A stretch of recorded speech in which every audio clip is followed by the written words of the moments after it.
coronation of King Charles coming up and heritage being front and centre, we thought we'd take a bit of time to think about the heritage and history of Atlante. So I'm here today with Natasha, our CEO. Can you tell us a little bit about the history of Atlante? 30 years next year, and it seems like yesterday, but actually 30 years have almost gone by since 1994, and I've been living in Italy for a long time, longer than 30 years. And are you English? Yes, I'm English. I've been adopted by this country. I don't have an Italian nationality, but I live here and I was married to an Italian. And the company which I run, Atlante, is in effect a multinational company in the sense that there are many nationalities represented. There are quite a few British represented too, and that's why we feel so sort of Anglo-Italian, and we joke and we say Angliano is our language here because we speak both. It's impossible to try and learn Italian here because everyone speaks English to you, so it's a exactly. Problem. And for me it's always been extremely important to try and create a link between England, the UK and Italy, being English here, and for you too. I mean, Phil, you've now been with us for 3 years and representing us in the UK, and you're now heading our unit in the UK, and how does it feel? It's good. So our team, it's lovely to have, we've got one foot in England or in the UK in London and one foot in Bologna here. And so working across there has been fascinating. A new element for me, working with different nationalities. And we are two different peoples.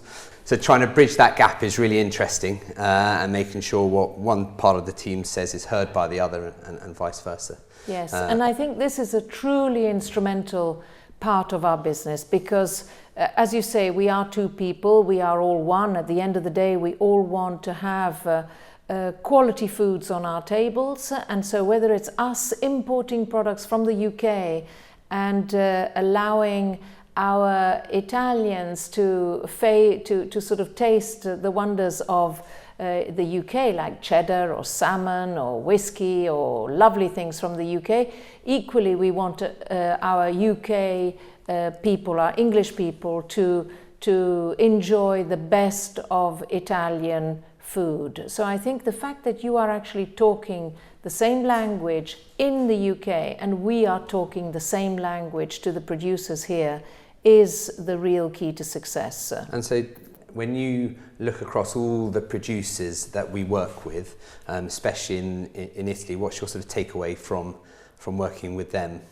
Well, I mean, they're extremely diverse because, I mean, if you think about it, we work with almost 160 producers in Italy, going from big industrial conglomerates, which are top of the, best in class, to smaller ones who are always also, I would say, best in class, but very small, who do extremely special delicacies. Mm-hmm. So I think that the fact of having such a wide spectrum of producers who really want to work and really want to satisfy our export market is great.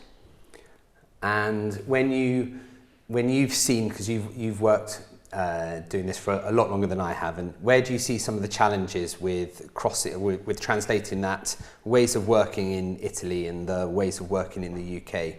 Where do you see some of the challenges there? Well, it's a little bit like, the challenges of language. You have to understand each other. And I think that once we allow our Italian producers to understand the very sort of strict standards which are required by our UK customers, once they understand that and they work with us and believe in the importance of that and all our values going with it, this is fundamental. And did you see a change during COVID with that inability to travel and be there? Well, I think this COVID has posed challenges worldwide, not only on supply chain, on availability of products, on costs. So it has been a truly difficult and challenging time for us all. But I think that we have managed to really support our key customers in the UK by making sure that they had enough product on the shelf. So Phil, so you've been with us for 3 years, and You've told me already, you know, how you feel now, but tell me a little bit about your past. So before this, I worked for a big UK retailer, and before that I spent 10 years in the British Armed Forces in an infantry regiment called the Welsh Guards. So deployed all around the world, but also part of my role at time was ceremonial duties. So I got to wear a bearskin, and I was guarding the royal family at Buckingham Palace, at Windsor Castle, at the Tower of London. So really looking forward to seeing the coronation. Some of my friends will be on parade, so I'll keep an eye out for them. I probably won't recognise them, but looking forward to that. Well, we'll all be in the UK during the coronation because we're coming to inaugurate our new headquarters in London. So so we've got our new office in Holborn. So we'll be there next week, and hopefully we can take a swing by Buckingham Palace, and we can see all the preparations. Absolutely. And see the buzz. Absolutely. That's going to be extremely exciting. And for the weekend, so I'm sure lots of people will be doing lots of different things. We'll be watching it on TV, keep an eye out for some of my friends, and then my wife and daughter and us will go up to London in the evening and try and soak up some of the atmosphere. As long as the beautiful weather holds, we'll be okay. Very good. And I know that next month you're going to be coming over and spending quite a lot of time here. What are the main projects that you're working on now for the UK? We work across loads of categories. Some of them are fairly stable, some of them are harvest driven. So one of the big ones is tomatoes and tinned tomatoes. So the whole process of how we go from tomato being planted through to tomato being cultivated, through it to be canned, and then arriving sort of in our shops, on our shelves and on our plates, is a long old process. Mm-hmm. Starts in sort of December time all the way through now. Now is a key time in Italy with the linking to the weather to see how the harvest goes. Mm-hmm. And then they'll start harvesting in July time and then throughout the summer.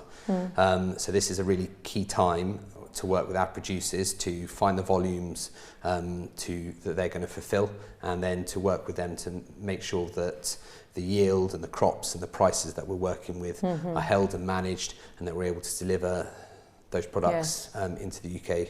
Yeah, definitely. It's going to be a very challenging time and difficult time, and hopefully you'll be able to get some of our customers to come over and maybe share the sites that you're going to be seeing, because we're working with quite a few different production sites who are specialized in different things, and so this I think would be great for you to be able to share with them. So across the board, I think what we've seen is certainly coming here during COVID and everyone being shut down and working from home, then having restricted work in the offices or not meeting people, that face-to-face skill set really was sort of, fell behind. I think customers and producers and companies like ourselves are starting to bring that back, and where we do have that engagement, that face-to-face, it really does make a big difference.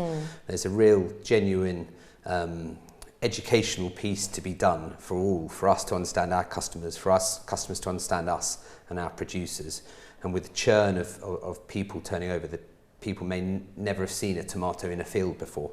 So being able to come there, see the complexity that goes into actually making that is huge. And that goes the same across the categories. That's not necessarily a sort of annual harvested product, but see some of the big, huge industrial processes that we run, whether that's on ambient pasta or the slightly more artisanal processes on balsamic vinegar. Really important. And when we do get our customers to come and see that, much deeper understanding of what goes into it, and a much better way of working, because you're able to see through some of the challenges and say, right, well, I do understand that, or we can work with that, or what can we do there?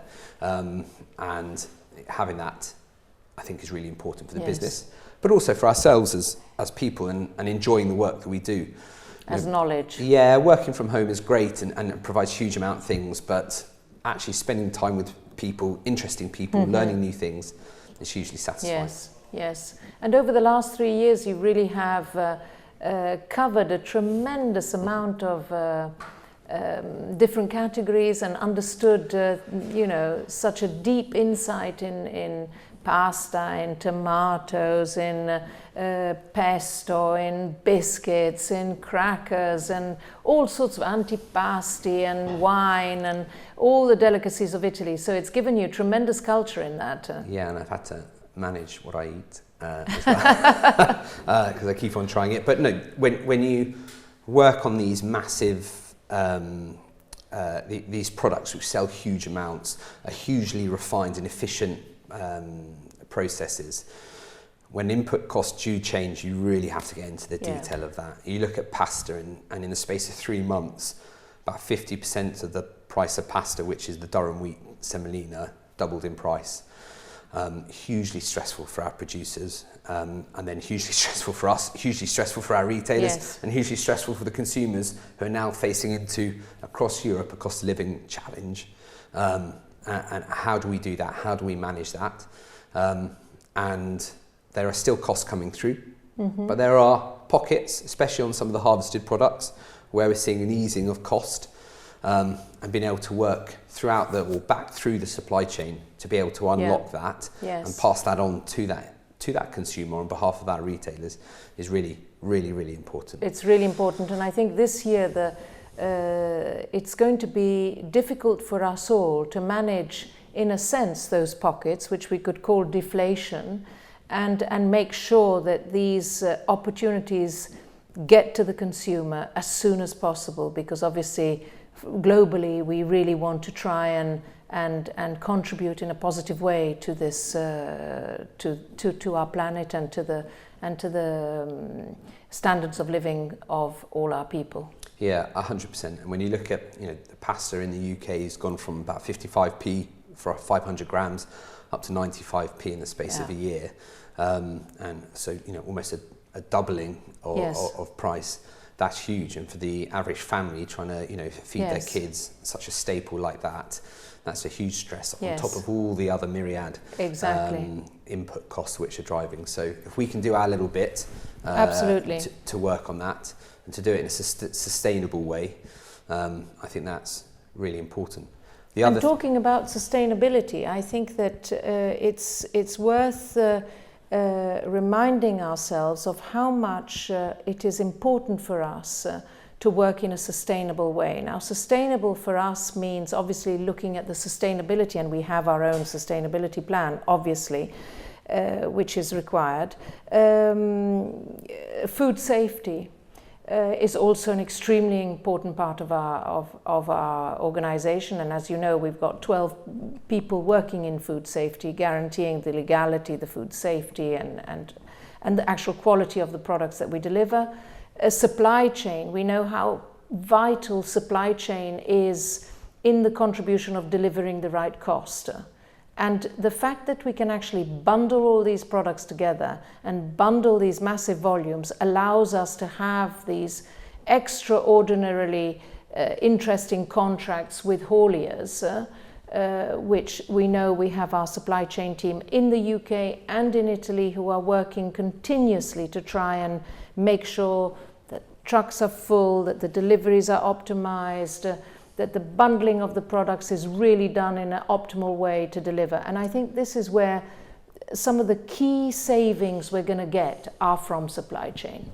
So for a retailer, being able to, or having to travel 1,800 miles just for a first production is a big old responsibility. Being able to have someone in country who can drive 2 hours down the road, be there on their behalf, do a video call with them, report back on them, gives and adds that level of confidence in the food quality within that supply chain.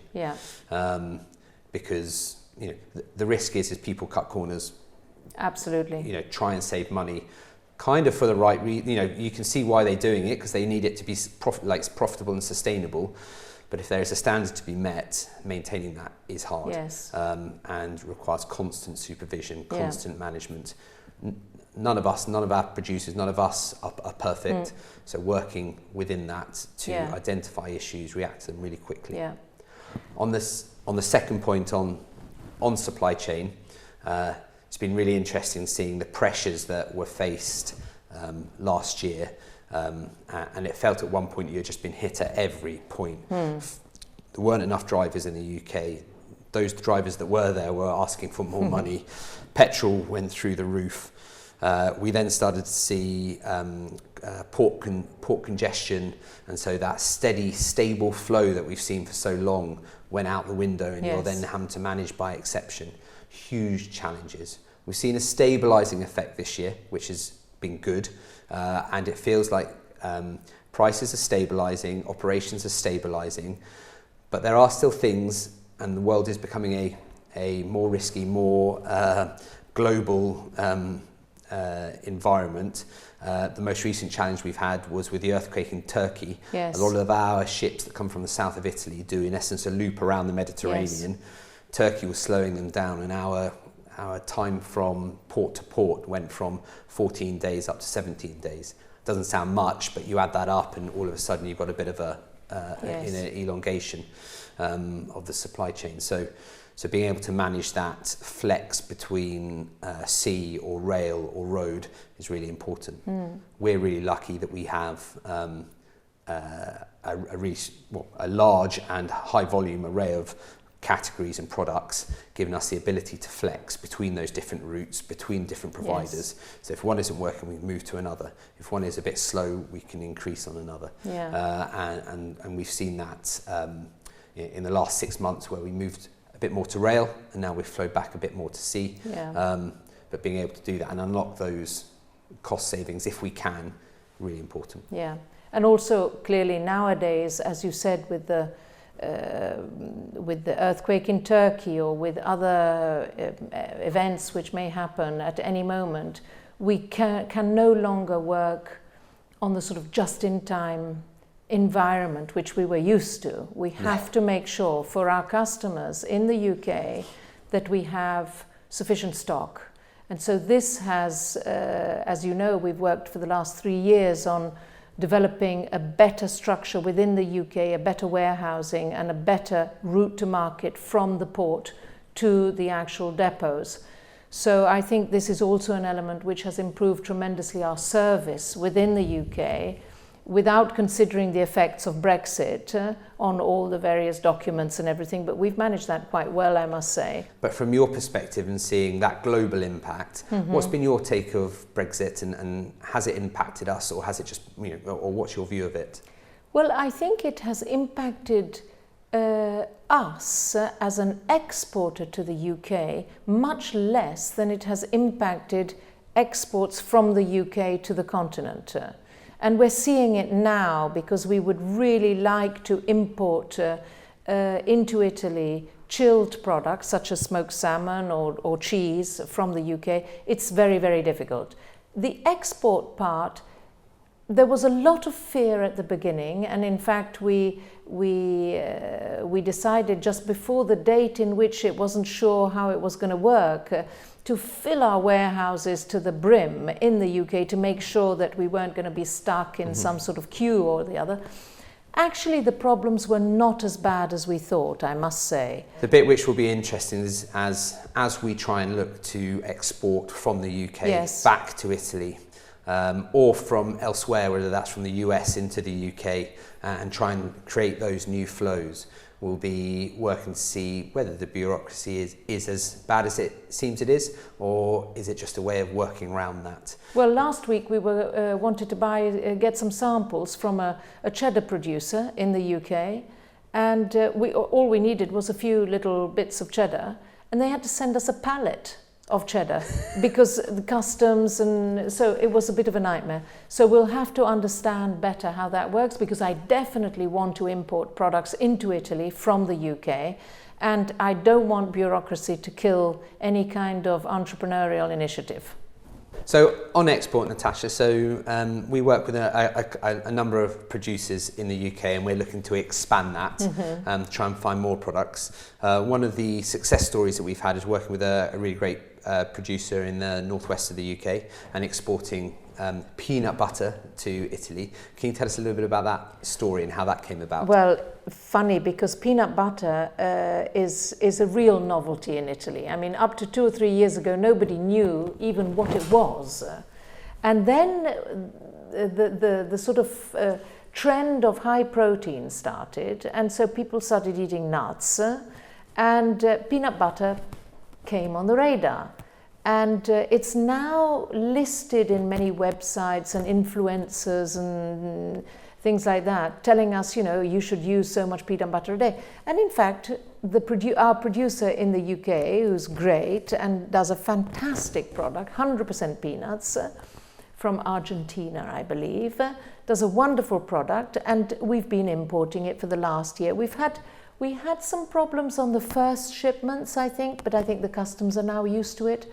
So we've got truckloads of peanut butter coming in and the flow is fine. So no problem at all. And are you a smooth peanut butter or a crunchy peanut butter lady? I'm a crunchy. Me too. I'm a crunchy. Good. But in Italy, actually, they prefer the smooth?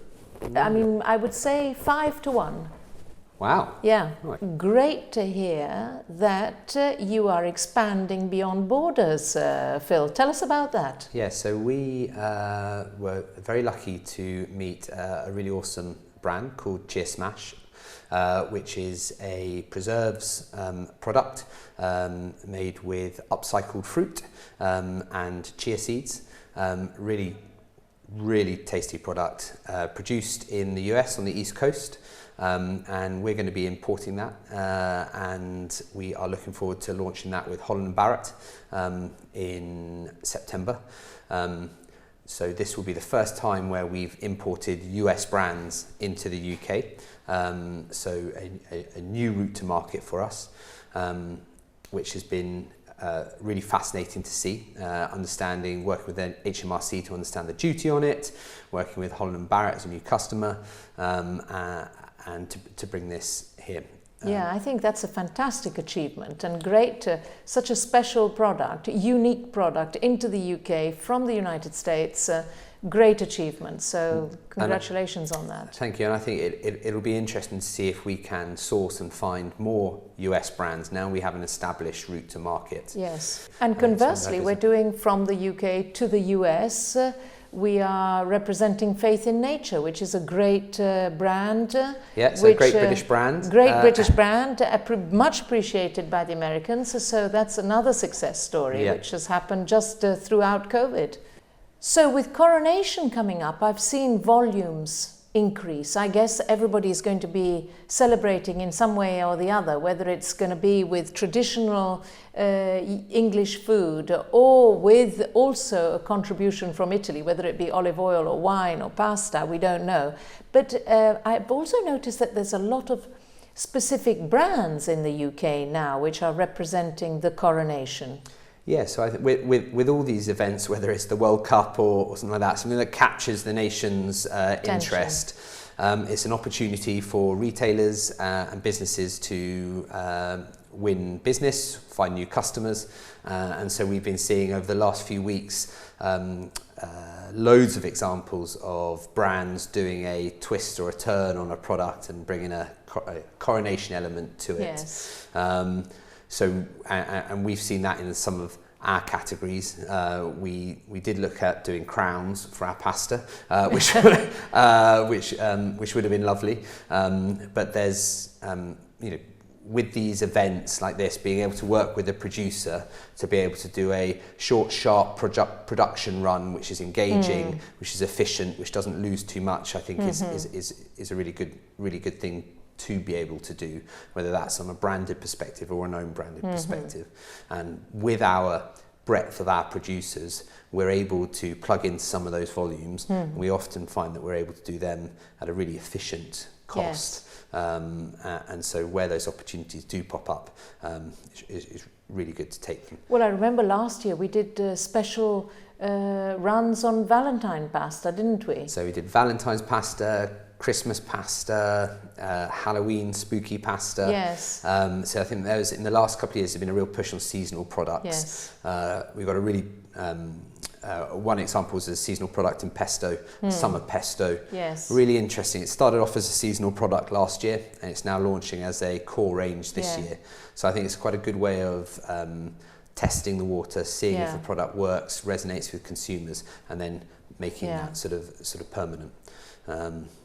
Seasonal products are, in my view, more and more appreciated by consumers because they're all looking for something slightly different within the the food spectre, and we can see it with the fresh pasta. We've done some seasonal products, whether it be mushroomy, truffly things in winter and peas in the summer. So it really makes a difference to the range and gives it a bit of life. Absolutely, and being able to reflect the seasonal flavours. Yes. You know, you eat differently in the winter to the summer, and being able to reflect that in an efficient and costly way, I think is really good. So obviously, you know, meeting customers is really important to understand what they want. So when are you next in the UK, Natasha? Well, actually next week. I'm coming next week because we've planned a few meetings with some really key customers to make plans going forward. Actually, it's important nowadays to really be aligned and make sure that we're on the same page. So this is going to be very important. But also we will definitely try and get over to Buckingham Palace and see what's going on there.